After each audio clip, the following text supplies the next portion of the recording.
Halo, jumpa lagi dengan saya Naskian Junedi di kanal YouTube dan Instagram saya.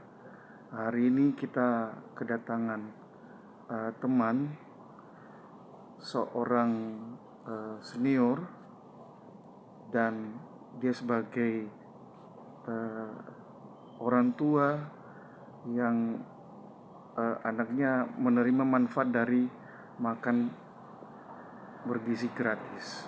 Saya perkenalkan uh, Pak Mahmud. Dan hari ini kita membicarakan terkait apa yang terjadi dengan MBG sekarang dengan segala problematikanya dan bagaimana menyukseskannya. Silakan Pak Mahmud memperkenalkan diri dan sekaligus memberikan pemaparan terkait makanan bergizi gratis ini, Pak. Silakan.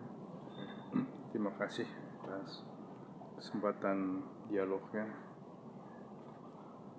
MBG makan bergizi gratis sebagai program unggulan dari pemerintahan Presiden Prabowo memang harus diapresiasi oleh kita semua, harus kita dukung karena kebijakan itu tujuannya mulia, meningkatkan kualitas dari anak-anak kita ke depan.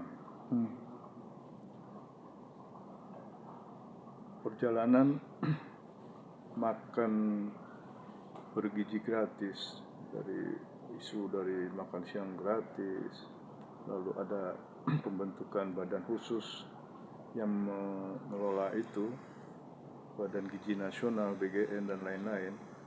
Meskipun banyak pro kontra, tetap harus kita apresiasi.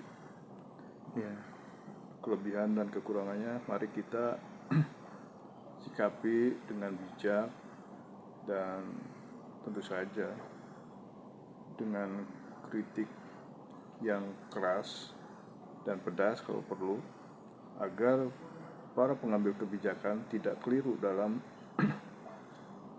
membuat konsep programnya. Seperti yang ramai terjadi, keracunan,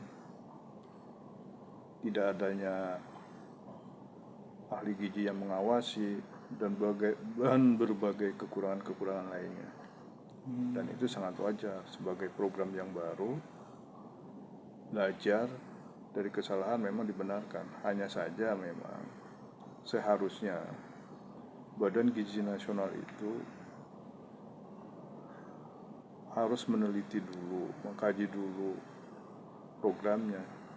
Tidak seperti sekarang yang terkesan target utamanya bagaimana anak-anak harus dapat makan. Oh gitu. Padahal orang tua sudah menyiapkan dan mengupayakan makan untuk anak-anaknya. Makan bergizi gratis itu hanya sebagai suplemen, sebagai tambahan. Karena kita juga berharap orang tua bisa memberikan makan bergizinya itu setiap saat, sehari ya minimal 2 kali, tidak sekali, dan itu pun dari pemerintah, seperti itu. Ya, berita terakhir ini kan ada pernyataan dan permintaan maaf dari Wakil Ketua DPR RI Pak Cucun waktu di Bandung. Gimana Bapak menanggapinya, pernyataan beliau, dan termasuk polemik di Persagi dan ditimpali sama Ketua BGN, bahwa ya ini akan melibatkan semua pihak akhirnya. Ya, itu kembali dari konsep yang baik BGN, Badan Gizi Nasional. Ternyata konsep untuk pengadaan makan bergizinya ternyata belum siap. Oh gitu. Ya, karena logikanya kalau sudah siap kan seharusnya makanan bergizinya itu apa, hariannya apa, dan itu sudah didiskusikan oleh BGN dengan para ahli gizi, dengan Departemen Kesehatan, termasuk para pemasok kebutuhannya. Baru tahap berikutnya adalah pembentukan SPPG itu, dapur-dapur SPPG-nya. Apalagi sekarang tambahannya untuk agar mencegah keracunan, untuk menguji makanan yang siap saji itu adalah guru dan kepala sekolah. Gimana coba? Itu kan luar biasa sekali begitu.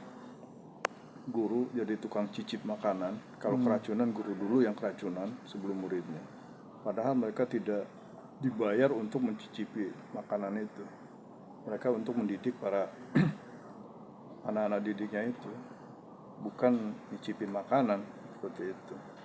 Terus dari pernyataan Pak Cucun itu, adakah sesuatu yang mau dipertegas sama Pak Cucun sebenarnya, ataukah ada sesuatu yang salah? Kenapa dia minta maaf pada akhirnya? Sebetulnya nggak ada yang salah di situ. Haji Cucun, saya cukup paham dengan beliau. Paham dalam artian kenal sudah cukup lama. Beliau orangnya sangat responsif, lugas, bisa menerima kekurangan, dan ya kenapa tragedi kejadian kemarin itu kan dia hanya menjawab pertanyaan dari peserta. Peserta mempermasalahkan dan mendorong keterlibatan selain ahli gizi juga ahli sanitasi. Nah, lalu karena aturan dalam undang-undang memang harus melibatkan ahli gizi, tetapi karena kekurangan para ahli gizi yang terlibat dalam SPPG itu, sang penanya itu bilang, kalau begitu dirubah saja, jangan ahli gizi, tapi pengawas atau pemantau gizi atau QA and QC quality. Jadi hanya tukang ngawasi aja. Nah, Haji Cucun langsung respon kan, menjawab. Dari penanya yang terkesan menggurui, maka Haji Cucun menjawabnya, ente kok arogan. Dia tidak suka dengan anak muda arogan. Mungkin di sini juga, kalaupun dikatakan kesalahan ya itu, Pak Haji Cucun terlalu cepat bilang anak itu arogan. Gitu. Kalau mau dikatakan arogan. Tapi dari pernyataan anak yang bertanya itu juga yang dipertegas oleh Cucun. Kalau begitu, kata-kata ahli gizi dalam peraturan itu kita rubah saja sebagai pengawas gizi. Itu kan yang diinginkan dari para ahli gizi dalam rangka mensiasati, ya, kalau kita melihatnya mensiasati kekurangan atau kelemahan dari regulasi yang ada. Regulasinya udah betul, untuk dapur SPG harus ada ahli gizi dan lain-lain. Ternyata dalam prakteknya ahli gizi kita tidak terdata dengan baik dan tidak tersebar dengan baik. Padahal kalau dengan catatan Persagi hampir 22 ribu alumni yang ahli gizi yang tersebar di seluruh Indonesia, seharusnya kebutuhan 30.000 sampai 40.000 SPPG kan tercover. Tapi nyatanya tidak, karena memang para ahli gizi itu tersebar di rumah sakit dan puskesmas lainnya. Jadi tidak hanya ditugas di bidang gizi saja. Yang kedua, yang lebih mudah adalah ini menanggapi kepala BGN yang ingin merekrut dan melatih para sarjana kesehatan masyarakat, sarjana pangan dan lain-lain itu. Yang paling mudah adalah melibatkan puskesmas. Karena puskesmas itu sudah jelas adanya hampir di setiap kecamatan di seluruh Indonesia. Tinggal bagaimana kerjasama itu ditambah lah ya dengan persaginya itu persatuan ahli gizi yang menitipkan orang-orangnya ke puskesmas itu untuk ahli gizi itu. Jadi bisa secara khusus puskesmas dilibatkan dalam SPPG itu. Iya. Itu lebih murah dan lebih efektif, dan memang tugasnya puskesmas untuk memberikan penyuluhan termasuk pola makan yang sehat dan lain-lain. Itu tugas mereka juga. Di sini maka Departemen Kesehatan bisa mengendorse kebutuhan para ahli gizi itu. Ada lagi yang mau disampaikan atau mau memberikan pernyataan pernyataan terakhir lah untuk sesi ini dulu? Yang pasti, yang satu yang harus ini adalah Kepala BGN Pak Dadan agar lebih apa bahasanya, lebih terkontrol lagi dalam bicara dan jangan asal bicara, karena beliau pejabat negara dan setiap omongannya itu adalah istilah orang dulu itu sabdo pandito ratu, kata-katanya harus diikuti. Sebagai kepala BGN jangan asal ngomong, harus pakai Iya sih. 2-3 bulan karena jadi rame urusan itu. Ahli gizi maksimalkan perannya sambil menutupi kekurangannya dengan orang-orang yang dari puskesmas itu. Iya, jangan merekrut orang-orang baru yang gak jelas.